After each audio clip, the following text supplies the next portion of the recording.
Atualmente, todos na Terra, independente de sua religião ou nacionalidade, reconhecem que existe alguma espécie de batalha ocorrendo no mundo entre as forças do bem e do mal. Uma luta colossal entre a luz e as trevas, a verdade e o erro, a opressão e a liberdade, o bom e o mal, e finalmente, a vida e a morte. Qual é a história por trás deste evidente paradoxo? Muitas religiões, assim como a Bíblia, ensinam que além deste véu tridimensional do mundo físico que vemos, existe outro mundo espiritual que não podemos ver. Nesta realidade invisível ao nosso redor, se desencadeia uma batalha titânica entre o herói supremo e justo contra o vilão mais cruel e maligno. A grande pergunta é: quem são esses personagens e como e onde começou esta crise cósmica? Este é o maior mistério de todas as épocas e a história mais fascinante e verdadeira que jamais tem sido contada. Esta crise envolve cada pessoa sobre a Terra. Sim, cada pessoa.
A história humana está repleta de cenas de guerras. E todas as pessoas já experimentaram conflitos. Mas para entender a origem do mal, devemos viajar ao passado para a primeira guerra do universo. Porque esta guerra não aconteceu na Terra. Antes que o nosso mundo existisse, houve uma guerra no céu. Mesmo as palavras guerra no céu soam como uma contradição. É quase inimaginável para nós que pudesse haver batalhas e conflitos entre as criações de Deus no paraíso. O que pode ter causado este conflito celestial? Graças a um livro antigo chamado Bíblia, temos detalhes suficientes para poder juntar as peças e desatar os nós. Mesmo que trágica, é uma extraordinária e bela história de amor que vai desde o princípio dos tempos até tocar pessoalmente a você, a mim e a cada indivíduo na Terra. Nossa história começa há muito tempo atrás na capital do universo. Em um lugar chamado Céu, que estava repleto de seres angelicais que amavam fazer a vontade de Deus.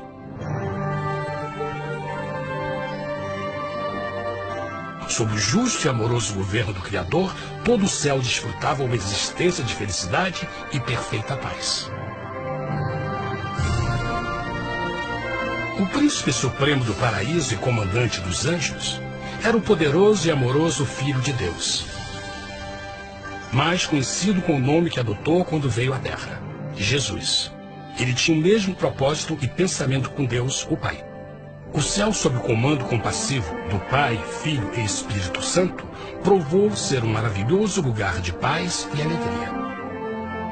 Para realizar as ordens de Deus, a Trindade estava rodeada de um oceano virtual de inumeráveis espíritos ministradores chamados serafins e querubins, mais conhecidos como anjos.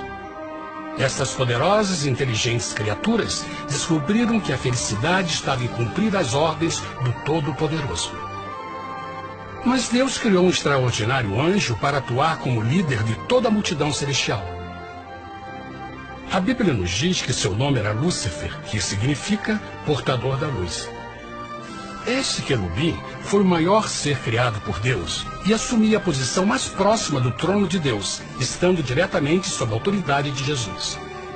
A tarefa de Lúcifer era difundir a luz e o conhecimento da vontade de Deus a todos os outros anjos. Lúcifer foi o mais esplêndido ser criado por Deus. Era extremamente bonito e dotado de enormes poderes de liderança e organização. Entre os anjos, ele foi muito admirado, respeitado e amado como amigo. Mesmo assim, Deus previu o mal que Lúcifer estava a ponto de introduzir no reino da luz. Cheio de sabedoria e formosura, de todas as pedras preciosas te cobrias. Tu eras o querubim, ungido para cobrir, e te estabeleci. No monte santo de Deus estavas. No meio das pedras afogueadas andavas. Perfeito eras nos teus caminhos, desde o dia em que foste criado, até que se achou iniquidade em ti. Quando Lúcifer percebeu a sua beleza e poder, seu coração pouco a pouco começou a mudar. Permitiu que seu enfoque se afastasse de Deus e direcionou seu amor para si mesmo. Talvez nunca saberemos completamente como e por que estas sementes de rebelião germinaram em seu coração. Mas o profeta Isaías nos dá uma visão do pensamento de Lúcifer. Como caíste desde o céu, ó estrela da manhã, filha da alva! Como foste cortado por terra, tu que debilitavas as nações! E tu dizias no teu coração: eu subirei ao céu, acima das estrelas de Deus exaltarei o meu trono. Subirei sobre as alturas das nuvens, e serei semelhante ao Altíssimo.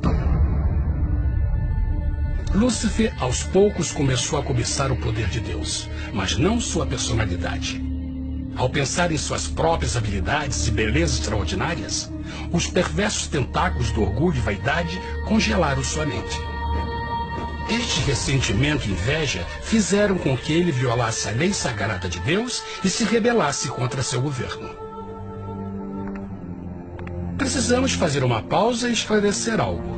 Desde o princípio, Deus ordenou que as leis da física governassem o mundo material em que vivemos. Sem essas leis naturais, o universo seria um caos. Do mesmo modo, as leis morais de Deus sempre têm dado segurança e estabilidade ao cosmos. Alguns pensam que os 10 mandamentos não existiram, até que o Senhor os entregou a Moisés no Monte Sinai. Mas as Escrituras nos ensinam que os princípios das leis de Deus sempre existiram por toda a eternidade, pois são a base fundamental de seu reino de amor. Seguros todos os seus mandamentos, permanecem firmes para todo sempre, e são feitos em verdade e retidão. Os 10 mandamentos são um resumo das características de um Deus de amor. Os primeiros 4 mandamentos descrevem quem é Deus, seu poder, seu território e autoridade. Os últimos 6 descrevem como é Deus, sua honestidade, sua pureza, sua fé. Todas estas coisas sempre foram verdade e sempre serão verdade.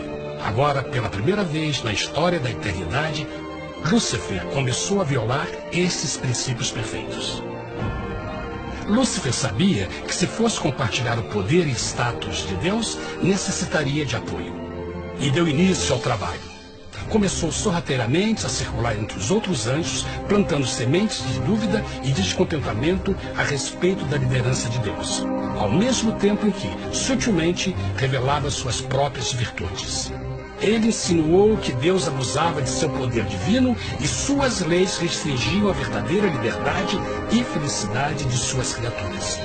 Com seu raciocínio audaz e poder de influência, Lúcifer pôde persuadir a um grande número de anjos a se unirem para seu motim. Talvez se perguntem, como tantos anjos inteligentes puderam seguir esse desertor? Bom, lembrem que até esse ponto nenhum anjo tinha escutado uma mentira. E nesse primeiro estágio da rebelião, os anjos não perceberam a obsessão de Lúcifer em assumir a posição de Deus. Não sabiam que finalmente ele planejaria a tortura e o assassinato do Filho de Deus na cruz com a intenção de ocupar o seu trono. Estranhamente, Lúcifer pensou que poderia ocultar seus verdadeiros propósitos de Deus. Ai dos que querem esconder profundamente o seu propósito do Senhor e fazem as suas obras às escuras e dizem: quem nos vê e quem nos conhece? Não pense nem por um momento que a rebelião de Lúcifer surpreendeu Deus e o pegou desprevenido. O Senhor sabe de todas as coisas e os pensamentos de suas criaturas. Ele entendia exatamente o que estava se passando pela mente de Lúcifer. E piedosamente Deus advertiu o desgarrado anjo do perigo. Mas no final, o orgulho e a vaidade não permitiram que Lúcifer se arrependesse. Então, iniciou a rebelião total contra Deus em vez da humilde obediência. Alguns podem perguntar: isso significa que Deus criou um anjo defeituoso? Não, mas ele criou Lúcifer com livre-arbítrio. Verão que o livre-arbítrio é uma coisa maravilhosa, mas também muito perigosa, incluindo o risco de uma rebelião e a possibilidade de que o amor de Deus seja rejeitado. Vejam que o amor real não pode vir de uma criatura pré-programada e não pode ser forçado, deve ser voluntariamente dado. Por exemplo, mesmo que seja bonito este cachorro robô, na verdade, nunca poderá amar-me. Posso fazer que pareça que me ama, mas só estará seguindo instruções pré-programadas. Não tem opção. Por outro lado, este pequenino está realmente feliz em ver-me. Ele decidiu dar-me seu afeto. E com o tempo, nossa relação se fará mais forte, enquanto eu ame e cuide bem dele. Do mesmo modo, um Deus de amor só quer amor verdadeiro de suas criaturas. E para que isso aconteça, elas precisam ter o livre-arbítrio. A rebelião de Lúcifer é a maior evidência de que ele tinha esta liberdade. Agora, a grande pergunta é: como Deus enfrentaria esta crise? Como lidaria com Lúcifer e com os milhões de anjos que se uniram nessa rebelião? Muitos questionam por que Deus não acabou imediatamente com a rebelião. Afinal, ele poderia facilmente vaporizar Lúcifer com um raio. Mas isto teria solucionado o problema? Não, pelo contrário. Isso só teria intensificado as dúvidas e suspeitas que Lúcifer havia plantado na mente dos anjos. Lembrem que Lúcifer sabia, como ninguém mais, da engrenagem interna do governo de Deus. Sua destruição seria vista como parte de uma grande armação, e a razão que o motivou a servir Deus teria sido o medo da represália e não o amor. O Senhor sabia, na sua sabedoria, que a melhor forma de enfrentar a crise era permitindo que tudo seguisse o seu curso. Esta seria a única forma de se assegurar que o mal não se ergueria outra vez. Deixai crescer ambos juntos até a ceifa. E por ocasião da ceifa, direi aos ceifeiros: colhei primeiro o joio, e atai-o em molhos para o queimar. Mas o trigo, ajuntai-o no meu celeiro. Na parábola do joio e do trigo, Jesus descreve que um tempo de crescimento é necessário para que uma planta revele sua verdadeira natureza. No seu entendimento infinito, Deus sabia que com o tempo, o caráter real de Lúcifer seria exposto e que os amargos frutos de sua rebelião seriam vistos. Até agora, os cidadãos do universo não estavam familiarizados com o pecado e até onde os levaria. Mas isso mudaria quando eles vissem por si mesmos sua terrível natureza autodestrutiva. Afinal, a sabedoria e o amor do governo de Deus seria para sempre confirmado e o universo estaria seguro. Quando Lúcifer e seus seguidores revelaram abertamente sua rebelião, o Senhor soube que não haveria paz se permitisse que eles ficassem no céu. Deveria impor um limite, entrar em ação e enfrentar os rebeldes. Mas Lúcifer e seus seguidores nunca sairiam por vontade própria ou pacificamente. O passo seguinte foi a guerra. E houve batalha no céu. Miguel e os seus anjos batalhavam contra o dragão. E batalhavam o dragão e os seus anjos. Mas não prevaleceram, nem mais o seu lugar se achou nos céus. E foi precipitado o grande dragão, a antiga serpente, chamada o Diabo e Satanás, que engana todo mundo. Ele foi precipitado na terra, e os seus anjos foram lançados com ele. A Bíblia não revela exatamente que tipo de armas foram usadas durante este conflito cósmico. Mas esta guerra foi como nenhuma guerra que os olhos mortais já viram. Apocalipse 12:4 nos diz que finalmente Lúcifer e um terço dos anjos de Deus foram expulsos do paraíso.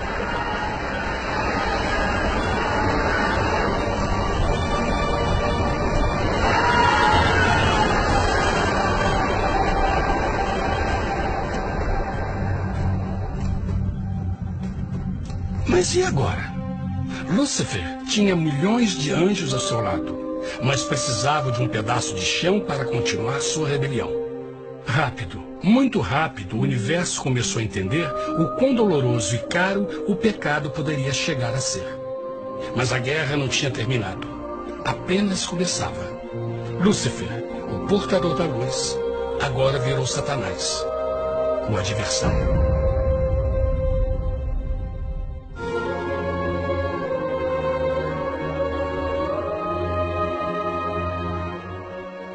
Depois da guerra no céu, Satanás e seus anjos caídos foram expulsos da corte de glória. Por um tempo, o diabo e seus demônios vagaram pelo universo buscando inutilmente mundos que se compadeceram e se uniram à sua rebelião. Enquanto isto, o coração de Deus sentia intensamente o vazio que deixou a perda de Lúcifer e seus anjos. Então o Pai, o Filho e o Espírito Santo retomaram o seu trabalho favorito, o maravilhoso trabalho da criação. Decidiram fazer um mundo novo, pleno, com muita variedade e diversas criaturas de amor. Este novo mundo seria único, porque as criaturas principais seriam feitas à imagem de Deus. Para eles, o Senhor também daria o domínio deste planeta novo, que conhecemos como Terra. No princípio, Deus criou a terra. E viu Deus tudo quanto tinha feito, e eis que era muito bom.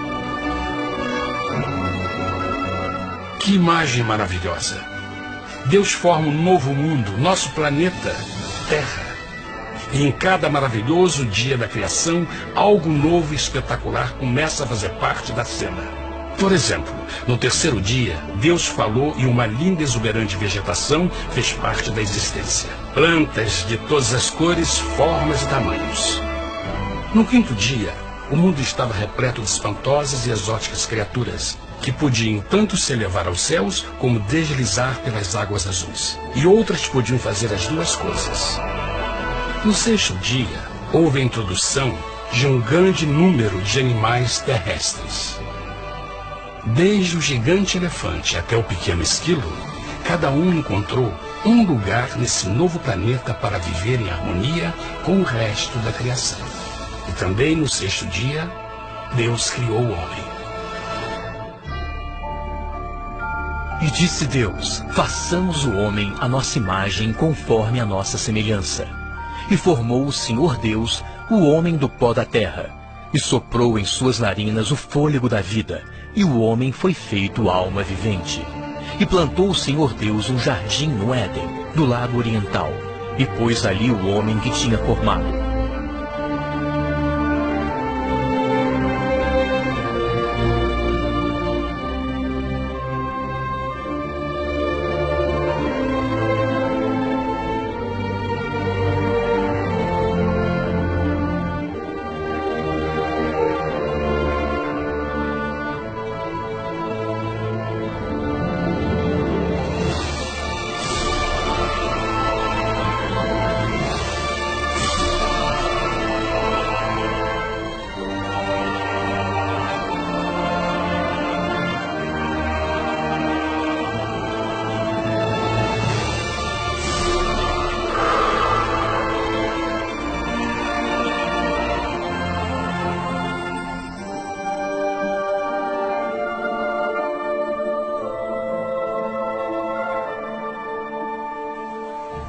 Mas que grande honra ser criado à semelhança de Deus, ser um indivíduo com liberdade de pensamento.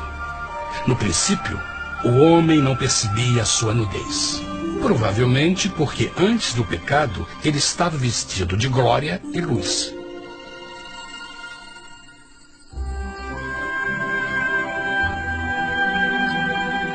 Deus também criou a companheira perfeita para Adão, sua bela esposa Eva.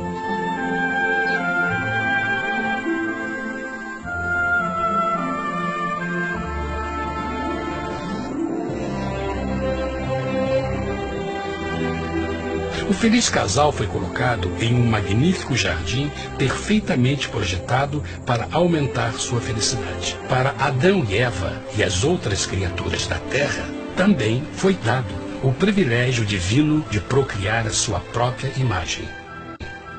A intenção de Deus foi que a raça humana tivesse domínio sobre este paraíso perfeito para sempre.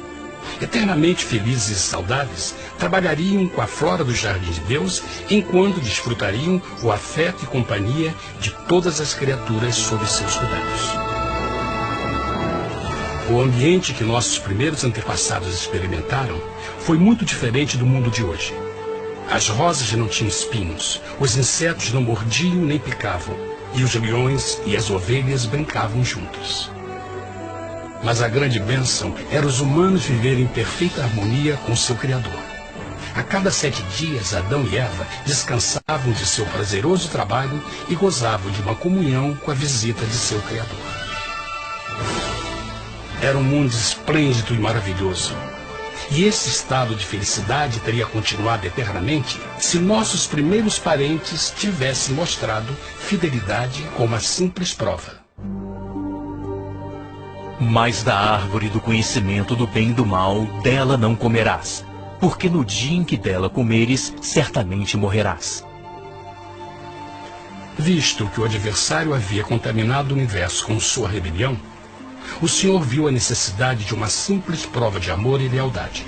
Lembrem que os anjos bons acabaram de ver 1/3 de seus amigos serem expulsos do céu durante a guerra. Como estariam seguros de que esses novos humanos não se uniriam a Lúcifer e causariam problemas?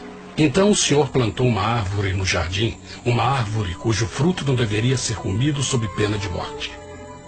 Ao passar por esta simples prova de obediência, Adão e Eva mostrariam a lealdade para com Deus e a fé em sua palavra. Ainda mais, era uma prova de amor. Por isso, Jesus disse em João 14, se me amais, guardais meus mandamentos. Mas alguém mais soube desta prova de fé e estava determinado a usá-la em seu favor. Satanás estava com inveja dos humanos que desfrutavam da bendita vida que ele perdeu. Sua feliz existência estava em total contraste com a sua, que agora estava cheia de culpa, pecado e miséria. Com ressentimento e raiva, não estava disposto a deixar o casal em paz, pois o pecado sempre buscará arrastar a outros consigo.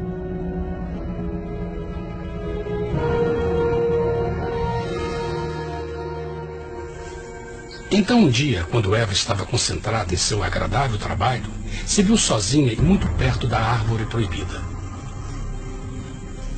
Foi quando Satanás viu sua oportunidade. Através de uma serpente hipnotizante, o anjo caído chamou Eva até a árvore e a envolveu em uma conversação.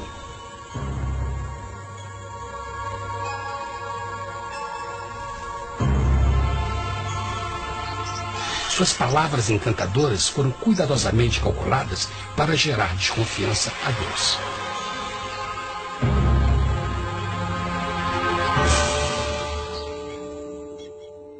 A serpente replicou à mulher, de modo algum morrereis.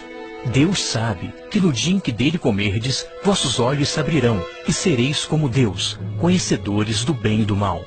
A mulher notou que a árvore era boa para comer, pois era atraente aos olhos e desejável para alcançar sabedoria. Colheu o seu fruto e comeu. Deu também ao seu marido, que comeu assim como ela.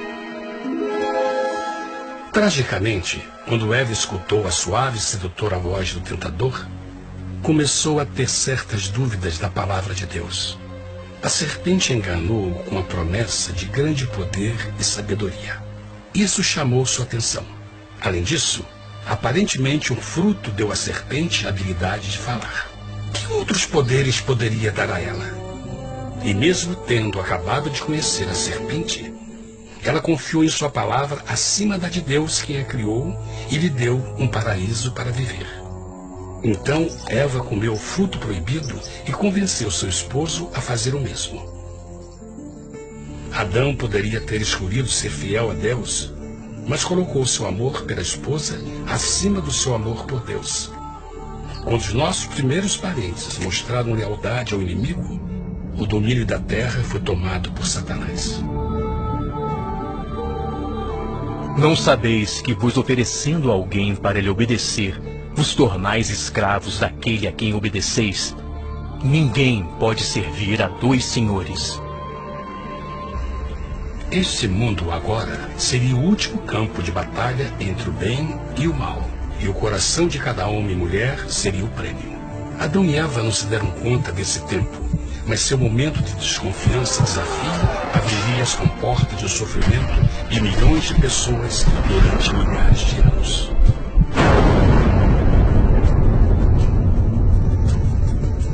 Portanto, como o pecado entrou no mundo por um homem, e por ele a morte, e assim a morte transmitiu-se a todos os homens naquele em quem todos pecaram.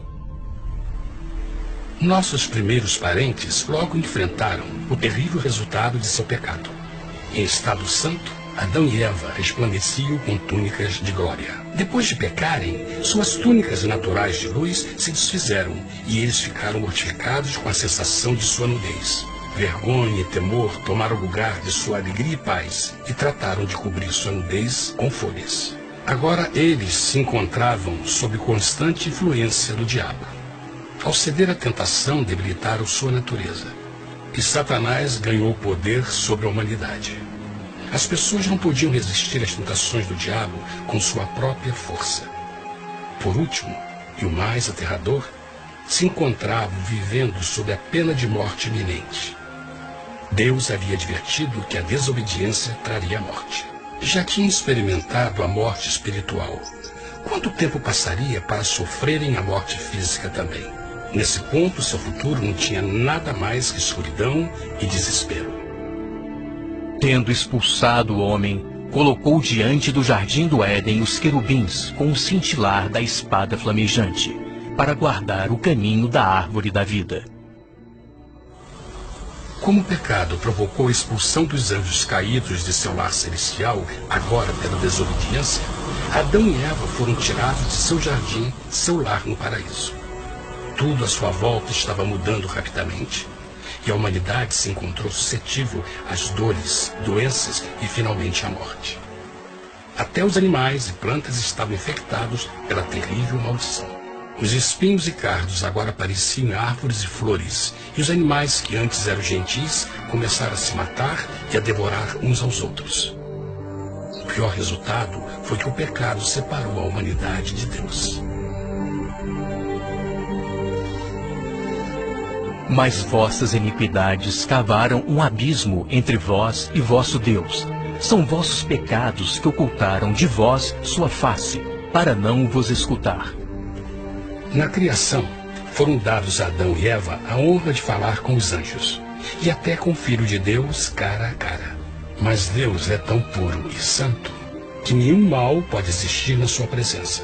Agora que os primeiros humanos tinham pecado, Deus afastou sua santa presença deles para a sua própria proteção. O pecado tinha queimado uma parte da alma do homem que já não podia ver a dimensão espiritual. Deste momento em diante, a comunicação com o céu seria limitada. Mesmo com todas estas maldições caindo sobre Adão e Eva, o coração do Senhor se encheu de compaixão. A lei que haviam violado não poderia ser alterada para salvá-los, pois é tão sagrada e imutável como Deus mesmo. O Senhor sabia que havia só uma maneira na qual o homem podia se redimir. Então um plano foi revelado, nascido do fundo do coração de Deus. Um plano para salvar o homem de seu encontro com a morte eterna e restaurar tudo que estava perdido com o pecado. Seria de grande intensidade, alcance e poder, mas seria um plano que também implicaria um enorme sacrifício. O amor de Deus para conosco se manifestou por ter enviado ao mundo seu Filho unigênito, a fim de vivermos por ele.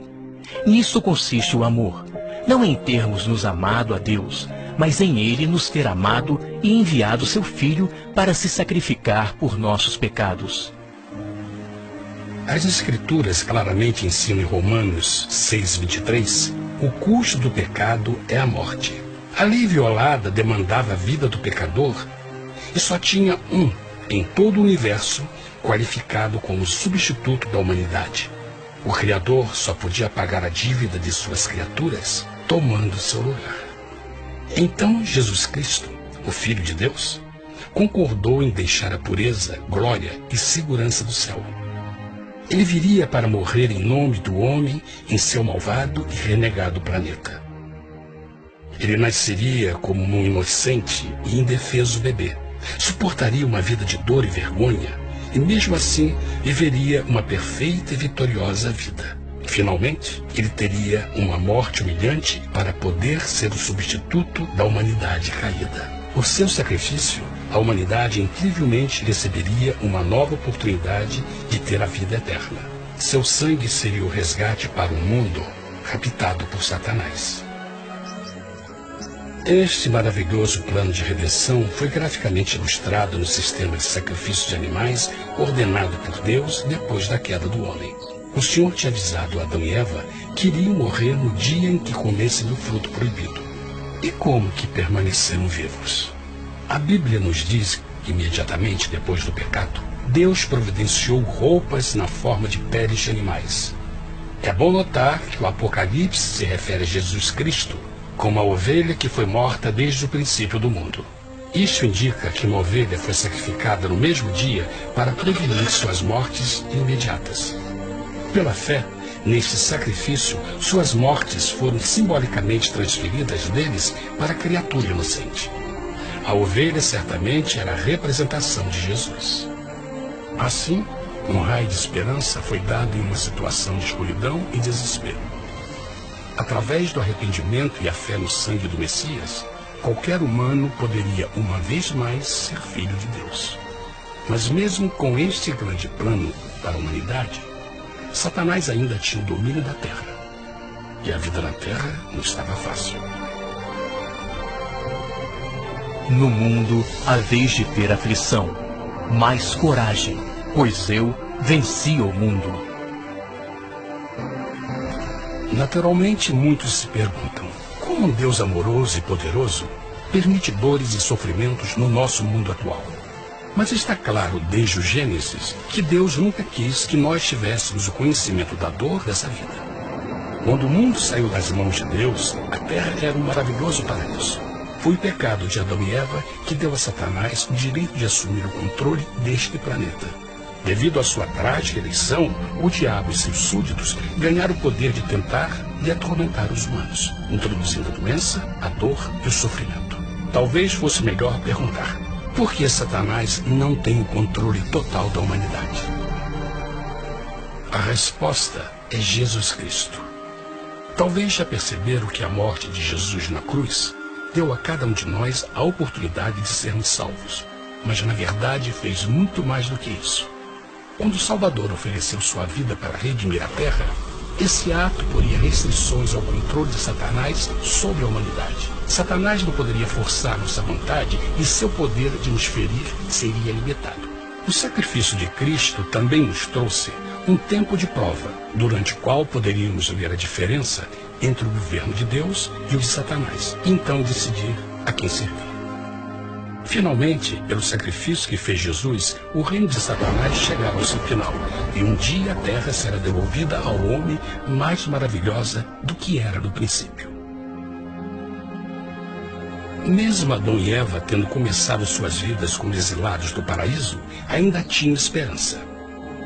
Deus providenciou peles de animais sacrificados para se cobrirem. Mas o mais importante, ele prometeu o sangue do Cordeiro de Deus para pagar por seu pecado, se aceitassem Cristo e se arrependessem. Uma grande pergunta permanece: as pessoas aceitaria o grande presente de Deus? Como escaparemos se agora desprezarmos a mensagem tão sublime da salvação? A incrível história que acabaram de escutar é verdade e afeta vocês. Pois, pelo desejo de Satanás de ser Deus e a desconfiança e desobediência de Adão e Eva, todos nós nos encontramos em uma situação perigosa. De um lado, a humanidade foi grandemente favorecida por Deus com uma segunda chance de recuperar nosso lugar no Éden. Por outro lado, se nós desistirmos de aproveitar esta grande chance, nos tornaremos escravos de Satanás e finalmente seremos destruídos quando Deus limpar o universo do pecado. Amigos, não há melhor hora de fazer sua escolha por Jesus do que agora mesmo. Nenhum de nós sabe quanto tempo mais teremos que viver nesta terra. Jesus nos tem mostrado grande interesse no seu bem-estar e seu amor por vocês o levou a providenciar uma maneira de escaparmos de uma futura destruição. Ele quer que você o aceite e se arrependa de seus pecados. Através de Cristo pode encontrar o perdão para tornar-se como Ele em caráter. A triste notícia é que Satanás atua de todas as formas possíveis para evitar que aceite o presente da salvação de Deus. Devido à nossa rotina da vida, o amor ao dinheiro ou alguma outra distração fascinante, ele trabalha para manter a todos ocupados e afastados do que, na realidade, mais importa, sua salvação eterna. Para que entenda a realidade da situação e que se você não escolhe a Jesus por omissão, está escolhendo a Satanás. Mesmo que a terrível escolha de Adão e Eva nos traga morte e miséria, vocês agora podem tomar uma melhor decisão. Deus está oferecendo uma paz que satisfaz o anseio mais profundo de sua alma e uma alegria que não encontrará nas atribulações deste mundo. O desejo que tem o coração de Deus é que seja salvo e esteja com Ele no paraíso. Mas o único que pode mantê-lo fora do céu é você. Imagine a tragédia que seria se você recusasse este precioso presente. Você pode decidir hoje e aceitar a salvação que Deus prometeu. Na verdade, nesse momento, pode aceitar a vida eterna através de Jesus Cristo. Posso convidá-lo para que acompanhe agora mesmo em uma simples oração, aceitando sua maravilhosa oferta? Por favor, repita depois de mim. Querido Pai Celestial, venho a Ti agora e humildemente pedir Teu perdão. Senhor, confesso que sou um pecador e violei Tua santa lei. Entendo que a pena por esse pecado é a morte. Acredito que Jesus Cristo sofreu e morreu na cruz para receber o castigo por todos os nossos pecados. Acredito que Jesus ressuscitou e eu o aceito como meu Salvador pessoal. A partir deste momento em diante, Te dou o meu coração e eu o aceito como Senhor da minha vida. Por favor, perdoa todos os meus pecados e envia Teu Espírito para ajudar-me a fazer a Tua vontade. Te agradeço por Teu grande amor e aceito Teu presente da vida eterna. E eu oro tudo isso em nome de Jesus. Amém.